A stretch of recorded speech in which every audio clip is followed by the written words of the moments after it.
Akala mo marunong ka na humawak ng pera, pero paano kung ang mismong ginagawa mo araw-araw ang dahilan kung bakit ka hindi umaangat? Sa loob lamang ng ilang segundo, maaring mabago ang pananaw mo sa pera at negosyo. Maraming Pilipino ang nagtatrabaho ng matindi, pero nananatiling kapos. Ang tanong, handa ka bang malaman ang totoo? Ang pera ay parang tubig, kapag hindi mo kinontrol, tuloy-tuloy itong nauubos. Hindi sapat ang kumita ng malaki kung mali ang paghawak dito. Maraming tao ang akala nila tama ang ginagawa nila, pero pare-pareho silang nalulubog. May mga maling gawin na parang normal na lang sa atin, at ang mas masakit karamihan ay hindi man lang namamalayan ito. Dito papasok ang pinakamahalagang aral tungkol sa pera. Hindi lahat ng financial advice na uso ay tama para sa buhay mo. May mga pagkakamali na minana pa natin sa nakasanayang kultura. Kung patuloy mo itong gagawin, ay paulit-ulit ding mawawala ang pera sa kamay mo. Pero kung maaga mo itong maintindihan, may pagkakataon kang baguhin ang direksyon ng buhay mo. Bago tayo magsimula, iniimbitahan kita na mag-subscribe sa ating channel para lagi kang updated sa mga bagong videos na aking gagawin. Paki-like na din ito at share sa iyong mga kaibigan at tuklasin natin kung paano umasenso sa buhay. Ang kaalamang ito ay hindi lang para sa iyo, kundi para rin sa mga mahal mo sa buhay. Kapag mas maraming taong mulat, mas maraming pamilyang umaangat. Ang simpleng suporta mo ay malaking tulong para maipagpatuloy ang ganitong klaseng kaalaman. Ngayon, ihanda mo ang isip at puso mo. Sa video na ito, ilalantad natin ang 8 financial mistakes na paulit-ulit ginagawa ng 70% ng tao. Hindi ito pampatakot kundi pampagising.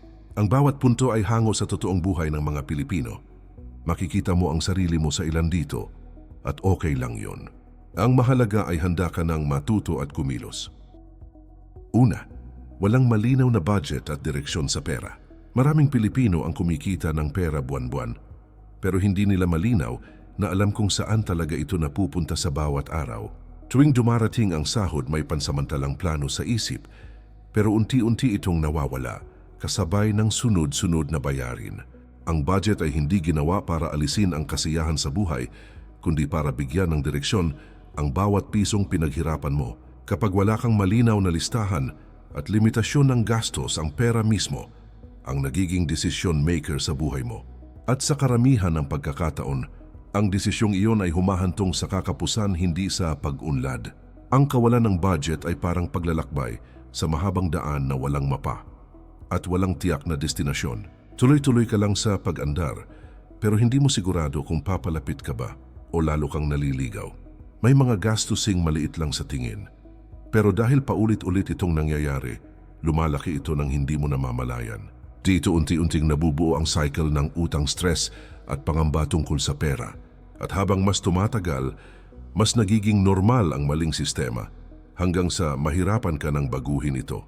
Maraming tao ang nagsasabing kulang ang kanilang sahod, pero madalas ang tunay na problema ay kulang ang malinaw na plano. Hindi palaging kita ang ugat ng problema, kundi ang kakulangan ng tamang pagsubaybay at disiplina sa paggamit nito. Kahit maliit ang kinikita, may kakayahan pa ring makaipon at tumasenso kung may maayos na sistema sa pera. Pero kahit malaki ang sweldo, mauubos at mawawala rin ito kung walang kontrol at direksyon ang paggastos. Ang pera ay isang kasangkapan na dapat ikaw ang nag-uutos at hindi ikaw ang sumusunod. Sa kulturang Pilipino, madalas normal ang bahala na pagdating sa usaping pera at kinabukasan. Umaasa tayo na may darating ulit na kita sa susunod na araw imbes na planuhin kung paano aalagaan ang natitira ngayon. Ito ang dahilan kung bakit isang biglaang problema o pagkakasakit ay sapat na para mabaon agad ang isang pamilya sa utang. Kapag walang budget, walang proteksyon ng buhay pinansyal mo laban sa mga hindi inaasahang pangyayari. At sa ganitong sitwasyon, ang simpleng emergency ay nagiging malaking krisis sa buong pamilya. Ang malinaw at disiplinadong budget, ang unang matibay na hakbang patungo sa tunay na pagyaman at seguridad. Hindi ito kailangang maging komplikado, pero kailangan itong maging tuloy-tuloy at seryoso. Ito ang pundasyon ng ipon, negosyo at mga investment na magbibigay ng mas maayos na kinabukasan. Kung patuloy mong ipagpapaliban ang pagsisimula, mas lalo lamang lalaki ang problemang hinaharap mo sa pera. Ang tanong ngayon ay, handa ka na bang kontrolin ang pera mo o hahayaan mo pa rin itong kontrolin ang buong buhay mo? Ikalawa, inuuna ang luho kaysa sa ipon at proteksyon. Sa tuwing may dumarating na pera kadalasan, ang unang pumapasok sa isip ay kung paano ito agad mapapasaya ang sarili. Mas inuuna ang pagbili ng mga bagay na nagbibigay ng panandaliang aliw kaysa sa paghahanda para sa mas mahalagang pangangailangan. Ang gantimpalang ibinibigay sa sarili ay nagiging regular na gawain kahit hindi pa sapat ang ipon. Unti-unti nitong hinuhubog ang ugali na gumastos muna bago mag-isip ng kinabukasan. Sa ganitong paraan ang pera ay mabilis dumaan at mabilis ding mawala. Kapag nasanay ang isip sa instant na kasiyahan, nawawala ang halaga ng paghihintay at disiplina. Ang luho na minsang dapat ay paminsan-minsan lamang ay nagiging bahagi na ng araw-araw na gastos. Hindi namamalayan na ang perang nawawala ay sana pala ay kayang magbigay ng seguridad sa oras ng pangangailangan. Sa bawat luho na inuna may ipon na isinasantabi at proteksyong hindi nabubuo. Ang ganitong siklo ay tahimik pero unti-unting sumisira sa financial stability. Malakas ang impluensya ng kapaligiran at social media sa ganitong uri ng pag-iisip. Kapag nakikita ang iba na gumagastos at nag-i-enjoy, nagiging parang obligasyon ding makisabay. Nawawala sa isip na magkaiba ang sitwasyon kita at responsibilidad ng bawat tao. Ang desisyon sa pera ay nagiging emosyonal, imbes na lohikal at planado. Dito pumapasok ang panganib ng paggastos na lampas sa tunay na kakayahan. Sa oras ng biglaang problema doon lumilitaw ang tunay na epekto ng maling priority. Kapag may sakit, aksidente o emergency at walang ipon, doon nagsisimula ang pangungutang. Ang utang na sana ay naiwasan ay nagiging dagdag na pabigat sa isip at bulsa. Mas mabigat ang stress kapag alam mong ang perang ginastos noon ay sana pala ay pangsalba ngayon. Ito ang realidad na nararanasan ng maraming tao na hindi naghanda. Ang tamang paghawak ng pera ay nagsisimula sa tamang pagkakasunod-sunod ng prioridad. Unahin muna ang ipon at proteksyon bago ang luho at pansariling aliw.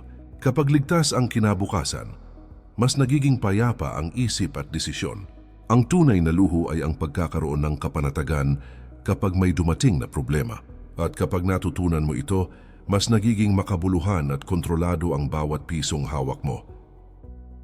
Ikatlo, umaasa sa utang at credit para tustusan ang lifestyle. Unti-unting nagiging normal sa maraming tao ang manghiram ng pera para matustusan ang pang-araw-araw na pamumuhay. Ginagamit ang utang hindi dahil sa tunay na emergency, kundi para mapanatili ang lifestyle na hindi talaga kayang suportahan ng buwanang kita. Sa simula ay nagmumukha itong solusyon dahil nagbibigay ito ng mabilis at madaling access sa pera. Ngunit ang hindi agad napapansin ay ang mabigat na interes at obligasyong kaakibat ng bawat hiniram. Sa paglipas ng panahon, ang hinaharap ay tila hinahatak pabalik ng mga desisyong ginawa noong nakaraan. Kapag nasanay ang isang tao sa pangungutang, unti-unti ring nagbabago ang kanyang relasyon sa pera. Ang kita ay hindi na nakikita bilang puhunan para umangat, kundi simpleng pambayad na lamang ng dating obligasyon. Sa bawat sahod may bawas na agad bago pa man ito magamit para sa sariling pangangailangan. Sa halip na ikaw ang may kontrol sa pera, ang pera ang kumokontrol sa takbo ng buhay mo. Ang ganitong kalagayan ay nakakapagod hindi lamang sa bulsa kundi pati sa isip at emosyon. Malaki ang impluensya ng mga credit card, online lending at madaling pautang sa problemang ito. Isang pindot, isang swipe o isang pirma lang at may perang tila walang kahirap-hirap. Dahil hindi pisikal na nawawala ang pera, hindi agad nararamdaman ang bigat ng ginastos. Ngunit ang bawat paggamit ng credit ay may kapalit na responsibilidad sa hinaharap. Kapag dumating na ang due date, saka mo lamang mararamdaman ang sikip at bigat sa pananalapi. May mga sitwasyon kung saan ang utang ay may saysay at talagang kinakailangan. Ginagamit ito bilang puhunan sa negosyo, pampaaral o para sa mga biglaang emergency sa pamilya. Ngunit nagiging problema ito kapag ginamit lamang para makisabay sa uso o magmukhang may kaya. Ang utang na walang malinaw na plano sa pagbabayad ay nagiging bitag sa halip na tulay sa pag-angat. Sa ganitong sitwasyon, ang utang ay imbes na makatulong ay lalong nagpapalubog sa kabuhayan. Ang mas matalinong hakbang ay gawing huling opsyon ang pangungutang at hindi ito gawing madali ang solusyon. Mas mahalagang yayon ang pamumuhay sa tunay na kakayahan ng kinikita buwan-buwan. Kapag natutunan mong mag-antay, mag-ipon at magplano, mas nababawasan ang tukso na umutang. Ang tunay na kalayaan sa pera ay nagsisimula kapag wala kang hinahabol na bayarin at interes. At sa puntong iyon, ang bawat kinikita mo ay nagiging hakbang pasulong at hindi na pambayad sa mga maling desisyon ng nakaraan. Ikapat, walang malinaw na emergency fund at safety net. Kapag maayos ang takbo ng buhay at regular ang dating ng kita, kadalasang nakakalimutan ng tao ang kahalagahan ng paghahanda. Umaasa ang isip na mananatiling tuloy-tuloy ang trabaho, mabuti ang kalusugan, at sapat ang perang pumapasok buwan-buwan. Dahil sa ganitong pag-iisip, ang pagbuo ng emergency fund ay laging naiiwan sa huli o tuluyang binabalewala. Nagkakaroon ng maling pakiramdam ng seguridad na parang kontrolado ang lahat ng bagay hanggang sa dumating ang isang pangyayaring biglaan at walang kahit anong babala. Isang matinding sakit, isang aksidente o isang hindi inaasahang pagkawala ng trabaho ay kayang guluhin ang buong sistema ng pera kapag walang nakahandang pondo. Kahit maliit na problema ay nagiging malaking krisis na mahirap solusyonan. Napipilitan ng isang tao na mangutang magsanla o umasa sa iba para lang makaraos. Kasabay ng kakulangan sa pera, ang bigat ng emosyonal at mental na stress, ito ang realidad ng buhay kapag walang safety net sa oras ng pangangailangan. May paniniwala ang iba na ang emergency fund ay para lamang sa mga may mataas na kita. Ngunit ang katotohanan ay mas mahalaga ito para sa mga taong kapos at walang ekstrang sandalan. Hindi naman kailangang malaki agad ang ipon para masabing handa ka na. Kahit maliit na halaga basta tuloy-tuloy at disiplinado ay nagiging sapat sa tamang panahon. Ang konsistensya sa pag-iipon ng tunay na nagpapalakas sa pondo, hindi ang laki nito sa simula. Sa kulturang Pilipino, malakas ang paniniwala na may pamilya at kaibigang tutulong sa oras ng kagipitan. Bagamat totoo ito sa ilang pagkakataon, hindi ito dapat gawing pangunahing plano. May limitasyon din ang kakayahan ng ibang tao, lalo na kung sila rin ay may sariling problema. Kapag umasa ka lamang sa tulong ng iba, inilalagay mo ang seguridad ng buhay mo sa alanganin. Mas nagiging matibay ang kalagayan kapag ang unang sandalan ay ang sarili mong paghahanda. Ang emergency fund ay hindi luho kundi isang mahalagang pundasyon ng matatag na buhay pinansyal. Ito ang nagsisilbing pananggalang laban sa biglaang utang, stress at pagkasira ng mga plano sa hinaharap. Kapag alam mong may nakahandang pondo, mas nagiging mahinahon at malinaw ang mga desisyon mo sa pera. Ang tunay na yaman ay hindi lang nasusukat sa dami ng naipon, kundi sa antas ng seguridad na nararamdaman mo. At ang ganitong klaseng seguridad ay nagsisimula sa disiplina at paghahandang ginawa mo bago pa man dumating ang problema. Ikalima, hindi nag-aaral tungkol sa pera at walang tamang financial education. Maraming desisyon tungkol sa pera ang ginagawa base lamang sa nakasanayan at sa nakikita sa paligid at hindi sa tamang kaalaman.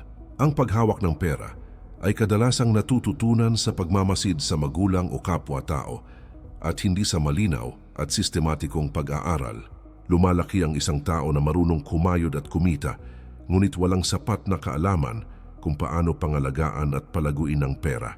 Ang naging resulta ay paulit-ulit na maling desisyon na unti-unting nagiging normal na bahagi ng araw-araw na buhay. Sa ganitong sitwasyon, ang pera ay laging nauubos, kahit gaano pa ito kadalas pumasok. Hindi talaga itinuturo sa karamihan ng paaralan kung paano mag-budget, mag-ipon at magpalago ng pera sa totoong buhay. Dahil dito napipilitang umasa ang marami sa payo ng kaibigan, kamag-anak o kung ano ang uso at naririnig sa paligid. May mga sumusunod sa financial tips kahit hindi naman nila lubos na nauunawaan ang pinanggagalingan nito. Ang iba naman ay natatakot magsimula dahil pakiramdam nila ay kulang sila sa kaalaman at kumpiyansa. Sa bandang huli, mas pinipiling walang gawin kaysa magkamali at mawalan ng pera. May paniniwala ang ilan na ang investment at negosyo ay para lamang sa mga mayayaman at may koneksyon. Ngunit ang mas delikado ay ang hindi pag-aaral at pag-intindi kung paano gumagana ang mga ito. Kapag kulang ang kaalaman, mas nagiging madali para sa iba na malinlang ng maling advice o panloloko. Kapag kulang ang kaalaman, mas nangingibabaw ang takot kaysa sa tamang pagsusuri ng oportunidad. Ang kakulangan sa kaalaman sa pera ay isang tahimik pero malalim na hadlang sa tunay na pag-unlad. Sa panahon ngayon, napakaraming libreng impormasyon tungkol sa pera, negosyo at investment na madaling ma-access May mga libro, video at tunay na karanasan ng ibang tao na maaring pagkunan ng mahalagang aral. Ang tunay na problema ay hindi kakulangan sa resources kundi kakulangan sa interes, disiplina at aksyon. Mas inuuna ng marami ang panandaliang aliw kaysa sa pag-aaral ng mga bagay na makakatulong sa kinabukasan. Habang lumilipas ang oras, ang mga oportunidad ay tahimik ding lumalagpas. Ang pag-aaral tungkol sa pera ay isa sa pinakamahalagang investment na maaari mong simulan. Kahit ngayon, ito ay kaalamang hindi nawawala at patuloy na nagagamit sa bawat yugto ng buhay. Kapag mas naiintindihan mo kung paano gumagalaw ang pera, mas nagiging matalino at kontrolado ang iyong mga desisyon. Hindi mo kailangang maging eksperto agad, ang mahalaga ay patuloy kang natututo at kumikilos. At sa oras na mas malinaw na sa iyo ang pera, magsisimula mo na rin itong gawing kakampi sa pag-abot ng iyong mga pangarap. Ika-6, umaasa lamang sa isang source ng income. Kapag regular ang dating ng sahod at sapat ito para tustusan ang pang-araw-araw na gastusin, madaling maging kampante sa iisang pinagkukunan ng kita. Nagkakaroon ng pakiramdam na ligtas at kontrolado ang buhay dahil may perang pumapasok buwan-buwan ng walang palya. Hindi agad naiisip ng isip ang posibilidad na maaring mawala, mabawasan o magbago ang kinikitang iyon. Sa tagal ng panahon, ang pagiging kampante ay nagiging tahimik na panganib. Hanggang sa dumating ang isang pangyayaring kayang baguhin ang lahat sa loob lamang ng maikling sandali. Ang trabaho o pangunahing pinagkakakitaan ay hindi palaging permanente at garantisado. Maaaring magsara ang kumpanya, magbawas ng empleyado o magbago ang direksyon ng negosyo nang hindi inaasahan. Kapag iisa lamang ang pinanggagalingan ng pera, sabay-sabay ding nawawala ang seguridad at kapanatagan. Walang fallback, walang backup at walang agarang masasandalan sa oras ng pangangailangan. Ang stress na dulot ng ganitong sitwasyon ay mabigat at tumatagal sa pag-iisip ng isang tao. Sa panahon ngayon, mas marami ng pagkakataon para magkaroon ng karagdagang pinagkukunan ng kita. May maliliit na negosyo, online freelance work, serbisyo at investment na pwedeng simulan kahit paunti-unti lamang. Hindi kailangan na sabay-sabay o malaki agad ang puhunan para magsimula. Ang mahalaga ay may ginagawa kang hakbang. Habang may pangunahing kita ka pa, ito ang isang epektibong paraan para unti-unting palakasin ang seguridad ng iyong pananalapi. May mga taong naniniwalang wala na silang oras para gumawa ng iba pang source ng income. Ngunit sa karamihan ng pagkakataon, hindi talaga oras ang kulang kundi malinaw na layunin at prioridad. Maraming oras ang nauubos sa mga bagay na hindi nagdadagdag ng halaga sa buhay pinansyal. Kapag inilalaan ang kahit maliit na oras araw-araw, sa tamang gawain unti-unting lumalaki ang resulta. Ang konsistensya at disiplina ay mas mahalaga kaysa sa laki ng unang hakbang. Ang pagkakaroon ng higit sa isang pinagkukunan ng kita ay hindi pagiging sakim kundi pagiging handa. Ito ay isang paraan ng pagprotekta sa sarili at pamilya laban sa biglaang pagbabago sa buhay. Kapag may isang source na humina, may iba kang masasandalan. Nagbibigay ito ng lakas ng loob, kalayaan at kapayapaan ng isip sa araw-araw na pamumuhay. Sa ganitong paraan, ng pera ay nagiging mas matatag at mas kontrolado sa iyong mga kamay. Ika-7, nadadala ng lifestyle inflation habang tumataas ang kita. Habang unti-unting tumataas ang kinikita ng isang tao, madalas ay kasabay din nitong tumataas ang kanyang gastusin. Ang pamumuhay na dati ay sapat at maayos ay biglang nagiging kulang kapag mas lumaki na ang sweldo.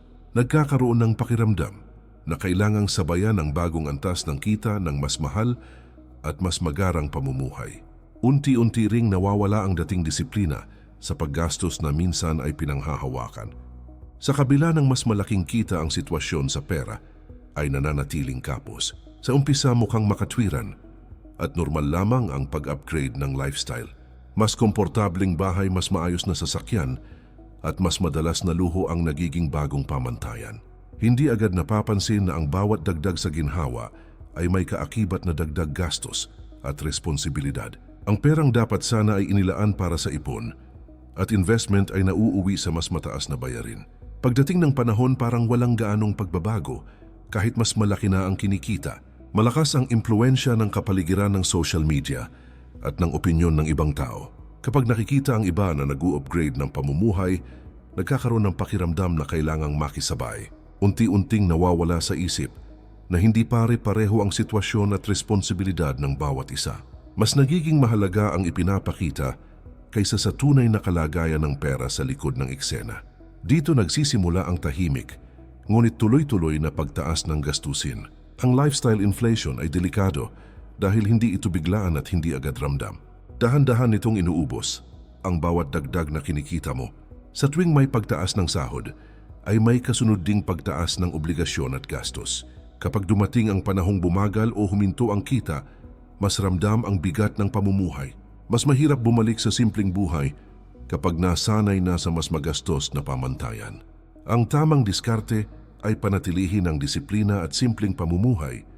Kahit patuloy na tumataas ang kita, hindi mo kailangang ipakita sa lahat ang antas ng iyong pag-angat. Mas makabuluhan na palakihin ang ipon, mga asset at investment kaysa sa gastusin. Ang tunay na pag-asenso ay madalas tahimik at hindi nangangailangan ng papuri. Kapag napigilan mo ang lifestyle inflation, ang bawat dagdag na kita ay nagiging tunay na hakbang patungo sa kalayaan sa pera. Ikawalo, walang malinaw na long-term goals at kulang sa tiyaga sa pera. Maraming pangarap sa buhay ang nauuwi lamang sa panaginip dahil hindi ito binibigyan ng malinaw na direksyon at konkretong plano. Ang nais ng karamihan ay yumaman, umasenso at magkaroon ng maginhawang buhay.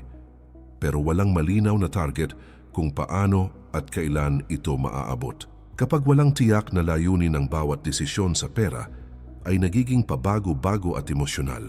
Ngayong araw ganado, bukas tinatamad, at sa susunod ay babalik na naman sa dating gawi. Sa ganitong paikot-ikot na sistema, napakahirap makabuo ng tunay at pangmatagalang pag-unlad. Ang tamang paghawak ng pera ay hindi isang sprint na minamadali, kundi isang mahabang biyahe na nangangailangan ng pasensya at tiyaga. Maraming tao ang sumusuko agad kapag hindi nila nakikita ang resulta sa loob ng maikling panahon. Gusto nila ng instant nakita, mabilis na yaman at agarang pagbabago sa kanilang kalagayan. Kapag hindi ito nangyari kaagad, iniisip nila na mali ang ginagawa nila o wala itong patutunguhan. Hindi nila napapansin na ang tunay na kayamanan ay binubuo ng maliliit ngunit tuloy-tuloy na hakbang sa mahabang panahon. Malakas ang tukso ng mga pangakong mabilisang kita at madaling yaman, lalo na kapag walang malinaw na long-term goals. Dahil walang malinaw na direksyon, madaling madala sa mga desisyong panandalian lamang ang benepisyo. Sumusubok ng iba-ibang diskarte ngayon, tapos lilipat agad sa iba kapag nabagot o nahirapan. Walang nabibigyan ng sapat na oras para mag-grow at magbunga. Ang kakulangan sa focus at paninindigan ay nagiging ugat ng paulit-ulit na pagkabigo. Sa totoong buhay, ang pag-iipon, pag-iinvest at pagnenegosyo ay nangangailangan ng panahon at konsistenteng aksyon. May mga panahong mabagal ang progress, may mga panahong puno ng pagsubok, at may mga araw na gusto mo nang sumuko. Dito tunay na nasusubok ang disiplina at paniniwala mo sa sarili at sa piniling direksyon. Ang mga taong tunay na umaangat ay iyong marunong maghintay, mag-adjust at magtiwala sa proseso. Hindi sila perpekto at madalas ding nagkakamali, pero nananatili silang consistent sa layuning pinili nila. Ang pagkakaroon ng malinaw na long-term goals ay parang ilaw na gumagabay sa bawat hakbang sa madilim na daan. Ito ang nagbibigay saysay sa bawat desisyon mo sa paggastos, pag-iipon at pag-invest. Kapag malinaw ang pupuntahan mo, mas nagiging madali ang pagtanggi sa mga distraksyon at tukso. Kasabay ng malinaw na direksyon, ang pagtitiyaga ang siyang magdadala sa iyo palapit sa layunin. Ang tagumpay sa pera ay hindi bunga ng bilis, kundi ng tamang direksyon at tibay ng loob na magpatuloy. Hindi lahat ng tao handang harapin ang katotohanan tungkol sa pera, at mas lalo na ang sarili nilang pagkakamali. Ang mga financial mistakes na napag-usapan natin ay hindi para husgahan ka, kundi para gisingin ka. Dahil ang kaalaman na ito ay maaaring maging simula ng isang bagong direksyon sa buhay mo. At ang pinakamahalagang hakbang ay ang desisyong gagawin mo pagkatapos mapanood ang video na ito. Hindi mo kailangang baguhin ang lahat ng sabay-sabay. Ang mahalaga ay magsimula ka, kahit sa maliit na hakbang ngayon. Isang desisyon, isang bagong ugali at isang malinaw na layunin ay sapat na upang baguhin ang takbo ng iyong pera. Ang pag-asenso ay hindi biglaan, ngunit ito ay tiyak para sa handang magtiis at matuto. Ang oras na lilipas ay lilipas din kahit kumilos ka o hindi kaya, mas mabuting kumilos ka na ngayon. Ang pera ay hindi masama at hindi rin ito ang kalaban mo. Ito ay kasangkapan na pwedeng magbigay ng kalayaan o problema, depende sa kung paano mo ito ginagamit. Kapag natutunan mong kontrolin ang pera, humihinto itong maging pabigat at nagiging kakampi. Dito nagsisimula ang tunay na kapayapaan ng isip at seguridad para sa sarili at pamilya. At lahat ng ito ay nagsisimula sa tamang kaalaman at tamang desisyon. Muli kaibigan, iniimbitahan kita na mag-subscribe sa ating channel para lagi kang updated sa mga bagong videos na aking gagawin. Paki-like na din ito at share sa iyong mga kaibigan at tuklasin natin kung paano umasenso sa buhay. Ang simpleng suporta mo ay makakatulong para mas marami pang tao ang matulungan ng ganitong klase ng content. Kapag mas maraming Pilipino ang mulat sa pera, mas maraming pamilya ang nagkakaroon ng mas maayos na kinabukasan. Isama mo kami sa iyong paglalakbay patungo sa financial growth at disiplina at sabay-sabay nating buuin ang mas matatag at mas maunlad na buhay.